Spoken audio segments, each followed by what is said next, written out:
Hello, আমি সায়ন। ঘুম থেকে উঠতে ইচ্ছাই করছিল না, যেহেতু তাড়াতাড়ি মর্নিং হয়ে গেল। তা উঠতে তো হলোই। রাতে ঘুমোতে যাওয়া থেকে সকালে ঘুম থেকে ওঠা পর্যন্ত টাইমটা যেন তাড়াতাড়িই চলে যায়।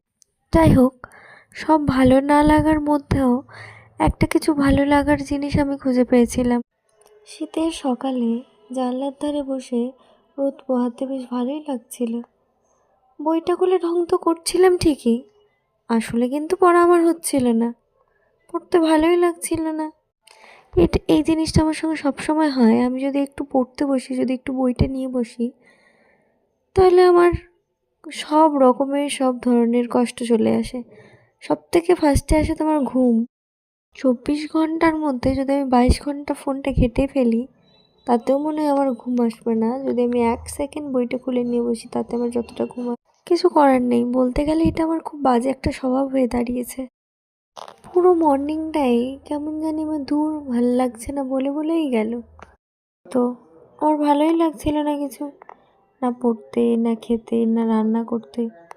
আর রান্না করতে তো কখনোই আমার ভালো লাগেই না। এত অলস আমি, দিনে দিনে যেন আরো